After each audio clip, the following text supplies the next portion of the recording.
Antes, meu boa noite aos participantes da nossa roda, começando pelo nosso convidado, professor Carlos Mello, cientista político, professor no INSPER. Obrigado pela disposição e boa noite, Carlos Mello.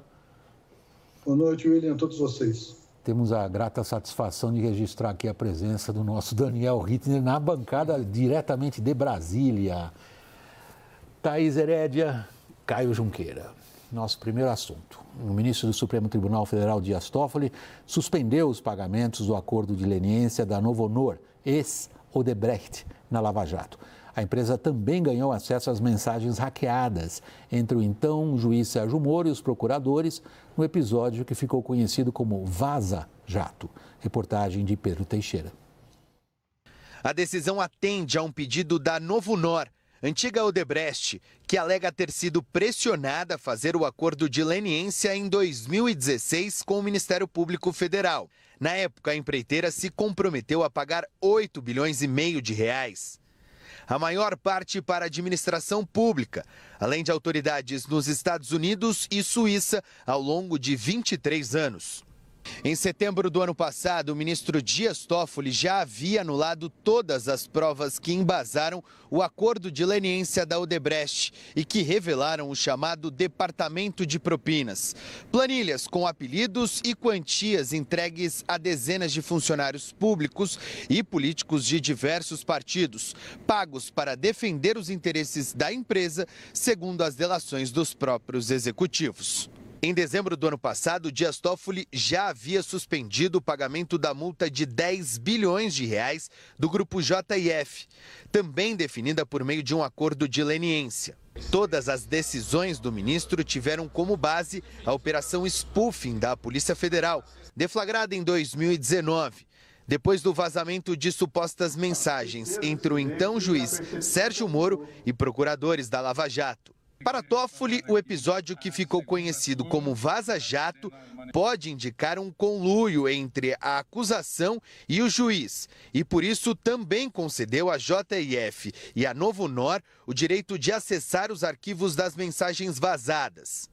A CNN apurou que as companhias não querem a anulação dos acordos. As empresas reconhecem parte dos ilícitos, mas buscam a redução das multas, um processo mais rápido e seguro para elas, que dizem ter assumido crimes que não cometeram. Carlos Mello, nós temos duas boas possibilidades de analisar essa decisão hoje, que causou considerável, eu posso dizer já imediatamente, do meu ponto de vista, consternação. Uma são os aspectos técnicos jurídicos, talvez os especialistas saibam isso melhor do que todos nós aqui. A outra é o seu campo de atividade profissional. O que a ciência política constata quando a Suprema Corte faz a gente acreditar que o que aconteceu não aconteceu? Bom, William, mais uma vez, boa noite a todos. Eu acho que esse caso tem que ser olhado com muita atenção, com muito cuidado, né? A primeira reação é essa que você disse de consternação, porque, afinal de contas, para usar uma expressão sua, há um símbolo, não é, que acaba sendo desgastado por esse processo todo, né? Isso é verdadeiro, esse efeito é claro, e é claro que é evidente que isso tem repercussão política. No entanto, nós também precisamos considerar esse processo todo, né? Houve uma série de questionamentos de como a Operação Lava Jato foi encaminhada, como se deu esse processo, né? Vários outros elementos recorreram. A Novo Honor, a antiga Odebrecht, é mais um desses casos. E agora, pelo que eu consegui entender, a bola fica com a Procuradoria-Geral da República, que pode recorrer, e essa questão será levada ao plenário. É importante também dizer, William, que nesse processo todo há uma revisão da pena, mas a empresa reconhece ilícitos que cometeu também. No entanto, argumenta que não foi exatamente daquela forma e havia sido, de alguma forma, coagida a confessar os seus erros. Isso tem que ser apurado, isso tem que ser questionado pela Procuradoria-Geral da República, isso tem que ser questionado pela sociedade, a imprensa certamente não vai ficar parada observando isso, e me parece que a chance disso voltar para o Supremo, seja para a segunda turma ou até para o plenário, ainda não está liquidada. Então, a gente precisa esperar. Daniel. William, no aspecto jurídico, um ajuste ali no seu abre, você comentou que a Novonor foi competente em convencer o Supremo. Diria que ela foi competente em convencer um dos 11 Supremos, porque foi uma decisão monocrática.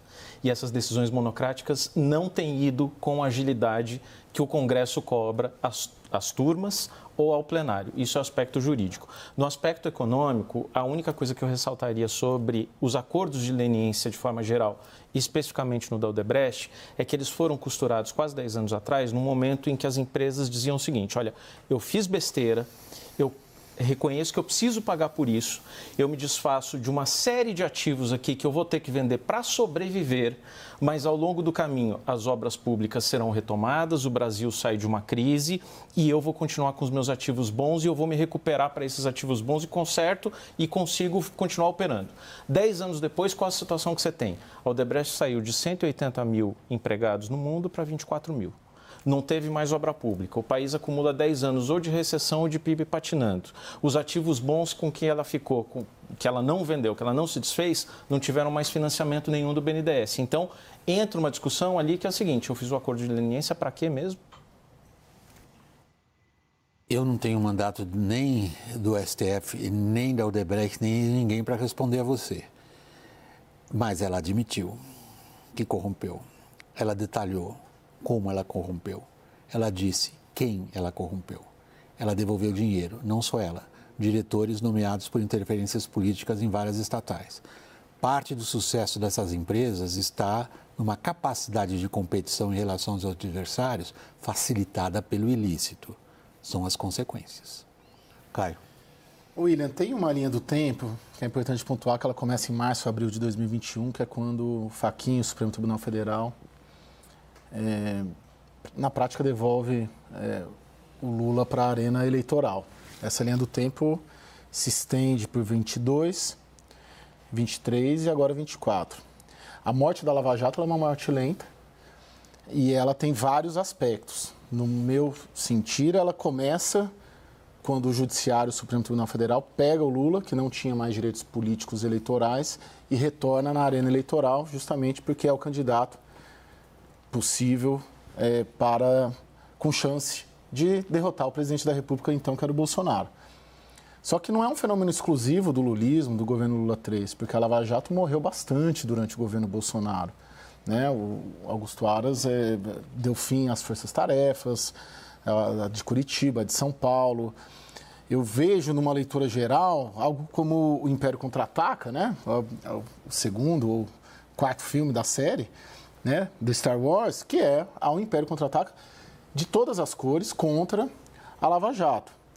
E esse flanco é o flanco empresarial. E essa linha do tempo não acabou ainda. Essa linha do tempo vai ter mais um episódio, muito provavelmente no primeiro semestre, que é tirar o Moro também, caçar os direitos do Moro. O que facilita a quadra política atual brasileira é essa aliança, o alinhamento do Supremo Tribunal Federal com o Palácio do Planalto, com uma agenda em comum, nesse sentido de rever o que já havia sido decidido e dizer, como você falou, que o que aconteceu não aconteceu. Em diversas frentes. Essa é a empresarial. Thaís, uma das versões que ganhou grande tração nas narrativas políticas, lá vamos nós com o vocabulário da moda, né, nas narrativas políticas, mas de fato, aí eu acho que se adequa ao que eu quero dizer. Uma das narrativas de maior eficácia do ponto de vista da propagação e da força que ela tem é dizer que o objetivo da Lava Jato era prejudicar grandes empreiteiras brasileiras pela capacidade delas de competição internacional. O objetivo desse alcançado, segundo essa narrativa, pois houve, ou teria havido, Lula repetiu isso em público recentemente, um conluio dos operadores da Lava Jato com, por exemplo, o Departamento de Justiça americano. Isso foi fortemente contestado pelo próprio Departamento de Justiça americano, mas nós estamos diante da realidade que o Daniel acabou de descrever. Nós tínhamos empresas com grande capacidade de operação, hoje reduzidas aqui a um sexto do seu tamanho, menos, um oitavo do seu tamanho, menos. Que impacto isso teve na economia, de fato? Teve um impacto brutal, William. Não há um consenso sobre exatamente como a Lava Jato, a operação da Lava Jato, ou a paralisação das obras e o enxugamento das empresas, porque aconteceram muitas coisas ao mesmo tempo, tanto no Brasil como no mundo. O petróleo, por exemplo. O petróleo foi a $35 o barril em 2014, 2015. E aí isso tem um impacto direto na Petrobras, que já estava operando, porque além da questão da corrupção na Petrobras, tinha uma interferência forte no preço do combustível que custou 3 vezes mais ou 4 vezes mais do que a corrupção custou à Petrobras, a interferência nos preços dos combustíveis. Então, você junta isso, você mistura uma crise lá fora que também de menor crescimento, quer dizer, o reflexo da política econômica de Dilma e Guido Mantega, também operando sobre a economia. Agora, de fato, as empresas sofreram um enxugamento gigantesco e a grande questão é o seguinte, elas cresceram sobre qual premissa? A premissa da facilitação, a premissa da corrupção, a premissa do crime? Então, crescer nas condições que elas tiveram de alinhamento e de colaboração com o setor público, talvez tenha sido mais fácil. Com certeza, elas tinham expertise para se manter no tamanho que elas tinham, porque elas realmente assumiam obras gigantescas. Eu fui recuperar aqui os estudos que foram feitos por vários economistas, e tem um muito interessante do Banco Central Europeu, e alguns economistas brasileiros trataram a Lava Jato como uma onda reformista no Brasil, que diz o seguinte, olha, uma onda reformista, mesmo que parta de um ponto negativo, tem um impacto ruim no crescimento no curto prazo, mas bom no médio e longo prazo. Então, o que os economistas identificaram como bom no médio e longo prazo? Que nós, inclusive, falamos aqui outro dia.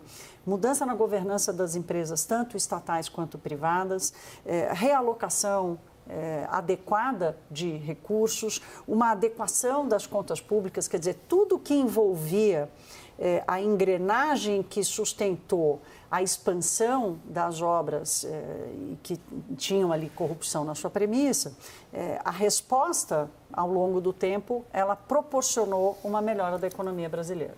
Carlos, quando a gente considera, e gostaria muito mesmo de ouvir a sua avaliação, quando a gente considera a Lava Jato como um fenômeno além do que ela foi evidentemente uma operação levada a cabo pelos entes aos quais nós brasileiros, via Constituição, incumbimos de investigar, processar e punir. Além disso, além de ser uma operação levada a cabo pelos órgãos, pelas entidades que nós conferimos essa incumbência, foi um grande fenômeno político, em termos de, digamos, de manifestação de indignação, não só com o estado de coisas, mas indignação com o que se entendeu como sendo um sistema que torna a vida das pessoas difícil, sobretudo as empreendedoras, que vão para casa, não conseguem pagar as suas contas, que o sistema trabalha contra elas.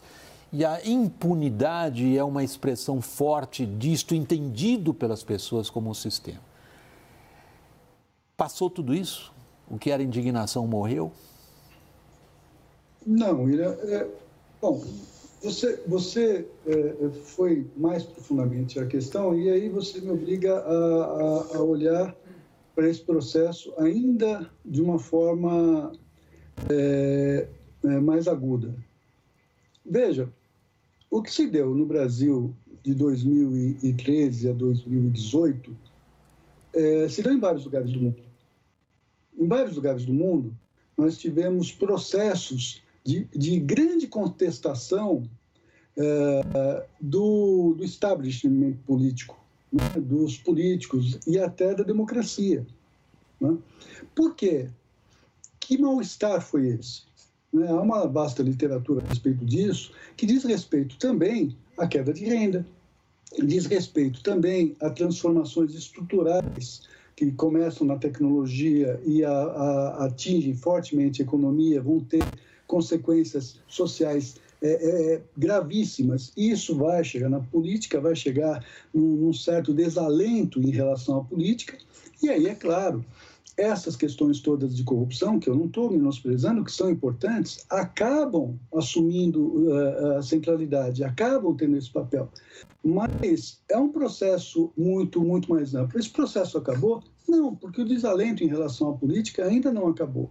Porque essa transformação mais geral, essa transformação do mundo, eu diria a você que nós vivemos uma revolução, assim como tivemos a Revolução Industrial, vivemos uma nova revolução nos últimos 30 anos, pelo menos, e esse mal-estar ainda está em processo. Nós vivemos um interregno, para usar um termo que você conhece bem, um termo um tanto antigo, entre uma sociedade que havia e uma sociedade que ainda não chegou, né? Então, esse mal-estar está presente. Agora, o que tem acontecido nesse interregno são alguns desajustes. A Operação Lava Jato foi importante, sim, importantíssima.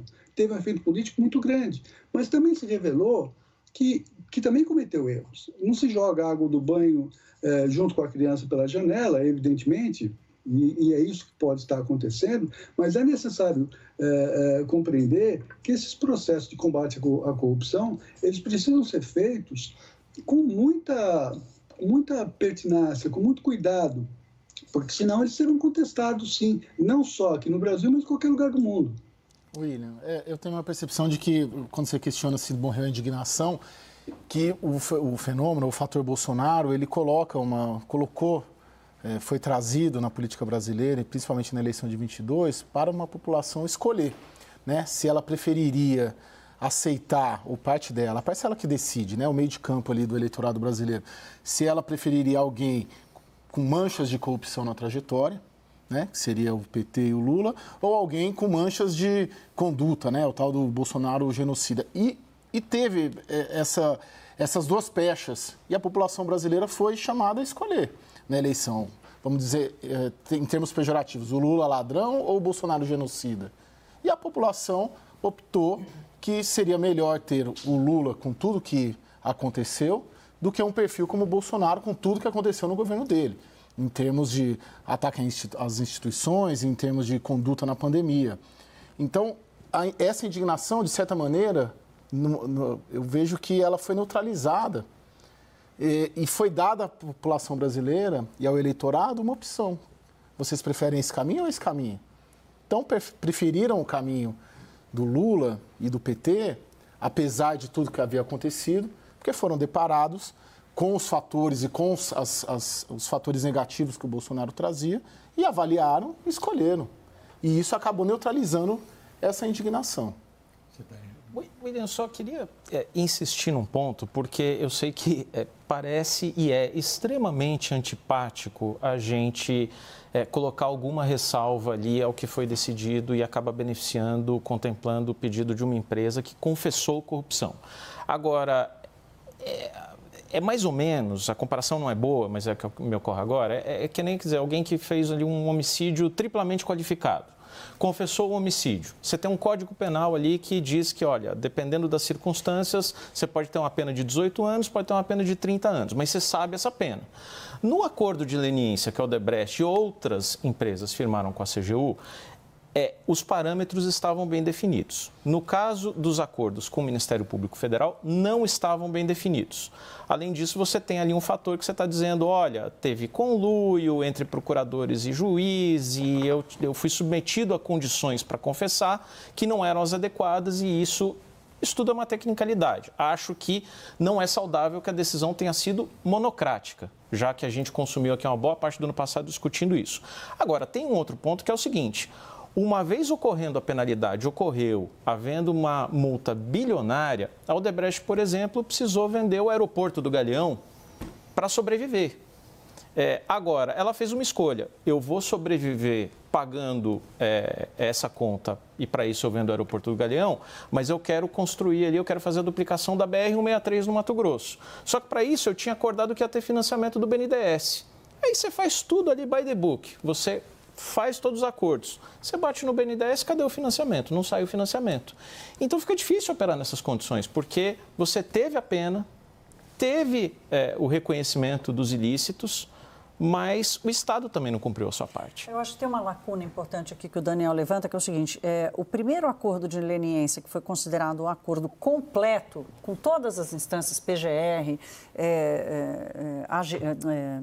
Advocacia Geral da União, Controladoria Geral da União, Ministério Público Federal, em que todos participaram, aconteceu em 2018. Ficou muito clara a falta de instrumentos do Estado brasileiro e da Justiça brasileira em lidar com uma situação dessa magnitude. E aí, portanto, que foi uma crítica e um ponto de atenção, nós vamos punir, o sistema judiciário vai punir as pessoas corruptas e manter as empresas funcionando, ou as empresas vão ser prejudicadas. No final, tudo acabou entrando. É muito difícil separar uma coisa da outra. É muito difícil separar uma coisa da outra, mas o Brasil não tinha, ficou muito claro ali que o Brasil não tinha instrumento suficiente legal para lidar com uma situação daquela magnitude. Então, ficou tudo misturado. Quer dizer, 4 anos depois do início do escândalo, é que foi fechado o primeiro acordo, em que não havia diferença entre o que estava sendo definido entre as partes, né? E vários acordos foram fechados com uma instância, outra instância, e aí as lacunas, inclusive de interpretação, elas aumentaram. Então, aqui teve uma discussão também de ferramenta de Estado, ferramenta legal, ferramenta do judiciário em lidar com uma situação dessa magnitude, em tentar separar minimamente, no menor tempo possível, para gerar a menor perda para a economia isso, possível. Você teve acordo com o Ministério Público Federal, acordo de leniência com a CGU, acordo com o CAD, o TCU querendo entrar no meio, a mesma coisa que o homicida ali, que vai ser punido pela Justiça Federal, pela criminal. Exato. O nosso convidado está me pedindo a palavra. Carlos, por favor, prossiga. Eu quero só concordar com o Daniel e com a Thaís. Faltaram instrumentos. Veja, e essa história de que não, é difícil separar a pessoa física da jurídica, na verdade, em vários países do mundo, são penalizados os proprietários, mas se mantém a empresa como uma unidade econômica importante, fundamental. Né? Então, vários empregos foram perdidos, não só na Odebrecht, mas em toda a construção civil de base no Brasil. Né? E o que o Daniel coloca me parece absolutamente correto. Um acordo feito com uma perspectiva, né, de, olha, tudo bem, aceitamos, tocamos o barco à frente e tal, mas a vida que segue, a empresa continua agindo, e não foi isso que ocorreu.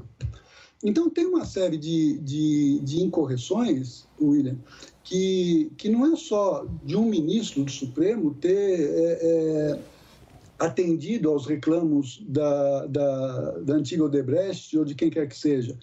Há, como disse a Thaís, eu quero reforçar isso, uma falta de instrumentos mais sofisticados para dar conta de situações como essa, o que o Brasil não tinha naquela ocasião. E aí a minha preocupação é saber se já tem, né? Se os erros que cometemos, não cometeremos mais. Eu acho que é essa questão que a gente tem que tocar para frente e olhar para o futuro. Eu tenho a impressão que são utilizados argumentos e justificativas técnicas para justificar decisões políticas. Né? Você revisitar um acordo de leniência, você anular todas as condenações da Lava Jato, você encontra argumentos técnicos. Eu fiquei 5 anos numa faculdade de Direito e das coisas que eu me lembro é isso. No direito tudo pode. Então você encontra justificativa para tudo. Você consegue encontrar argumentos técnicos para justificar algo que você vai fazer politicamente.